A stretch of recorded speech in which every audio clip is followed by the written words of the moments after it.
सभी को नमो बुद्धाय, जय भीम।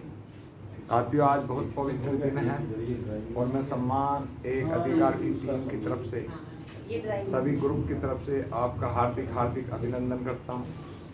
आज हमारे लिए देश में शोषित, वंचित और SC, ST, OBC के लिए बहुत पवित्र दिन है, क्योंकि आज 14 अक्टूबर है और 14 अक्टूबर 1956 को हमें इस देश के अंदर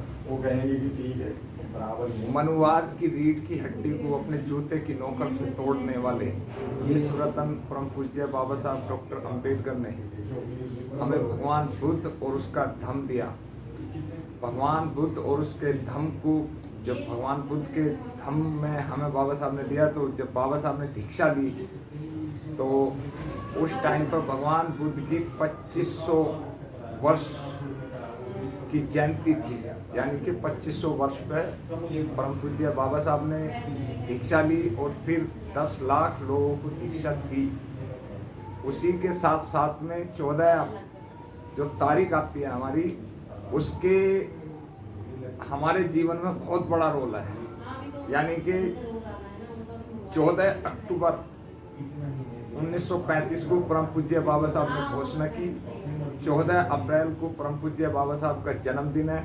14 अप्रैल 14 तारीख को ही दीक्षा दी और आज 14 अक्टूबर है। तो मेरा सभी देशवासियों को, विश्व के समस्त बौद्ध अनुयायियों को, परम पूज्य बाबा साहब के उपासकों को हार्दिक हार्दिक शुभकामना। मैं देवेंद्र गौतम।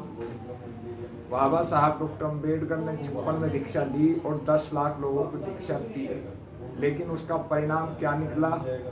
आज देश के अंदर बड़ी बड़ी तरक्की लोग कर रहे हैं, लेकिन बाबा साहब डॉक्टर अंबेडकर का जो मिशन गांव-गांव जाना चाहिए था, वो मिशन अभी तक गांव-गांव नहीं पहुंच पाया। उसके लिए समाज भी शर्मिंदा है। समाज के पढ़े लिखे लोग भी, गरीब आदमी आज परम पूज्य बाबा साहब डॉक्टर अंबेडकर को मानता है, लेकिन पढ़े लिखे लोग उनको यूज करते हैं।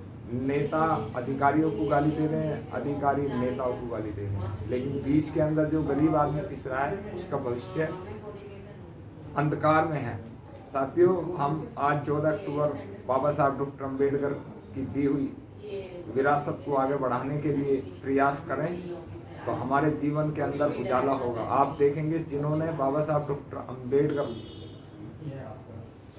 की विचारधारा को अपनाया, आज वो कितनी तरक्की कर रहे हैं, कितनी खुशहाली कर रहे हैं। उनके बच्चे कैसे पढ़ लिख कर सुंदर सुंदर नौकरियों पर पहुंच रहे हैं, बड़ी बड़ी पोस्टों पर देश के अंदर चैलेंज कर रहे हैं कि बाबा साहब डॉक्टर अंबेडकर अगर नहीं होते तो हमारे जीवन में अंधकार नहीं हो, खुशियाँ नहीं आती। मैं आपको एक घटना बाबा साहब डॉक्टर अंबेडकर के जीवन की बताने जा रहा हूँ कि जब बाबा साहब डॉक्टर अंबेडकर ने 1935 में घोषणा करी कि मैं हिंदू धर्म में पैदा हुआ, ये मेरे बस की बात नहीं, लेकिन हिंदू धर्म में रहकर मरूंगा नहीं, ये मेरे बस की बात है, तो इस देश के अंदर भूचाल आ गया। 4 व्यक्ति, और किसका है? 4 व्यक्ति, उनका बड़ा भाई, छोटा भाई, 4 व्यक्ति इस देश के अंदर जो कहते हैं हिंदू, मुस्लिम, सिख, ईसाई आपस में सब भाई भाई, लेकिन बुद्धिस्टों का, जैनियों का, पारसियों का कहीं देश के अंदर नाम नहीं। जब बाबा साहब ने घोषणा करी तो अमेरिका के जो बाबा साहब डॉक्टर अंबेडकर को कहते थे कि बाबा साहब, आपके लिए अमेरिका के अंदर पोस्ट नहीं है, आप जिस पोस्ट पर हाथ धर दोगे वो पोस्ट आपकी होगी।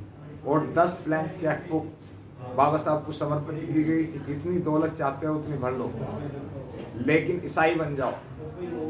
फिर बाबा साहब ने उसे पढ़ा कि नहीं।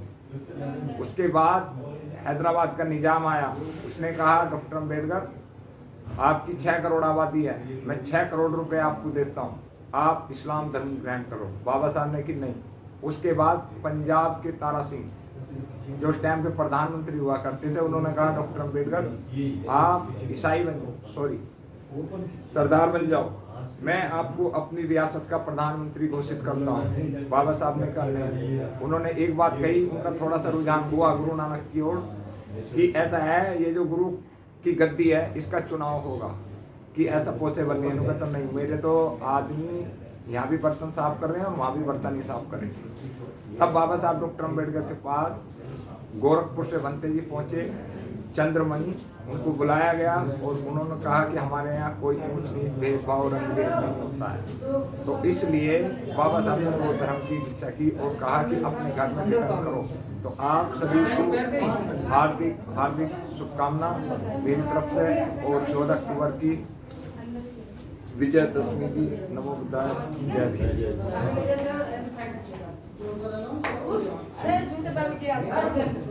आप सब लोग खुशी खुशी आज 14 अक्टूबर है, अपने अपने घरों पर 14 मोमबत्ती लगाएं। बाबा साहब की जो जहाँ भी पार्क है भगवान बुद्ध का है, उसको सुंदर सुंदर सजाएं और अपने अपने बच्चों पर शिक्षा का ज़्यादा विशेष ध्यान दें। जय भीम, नमो बुद्धाय।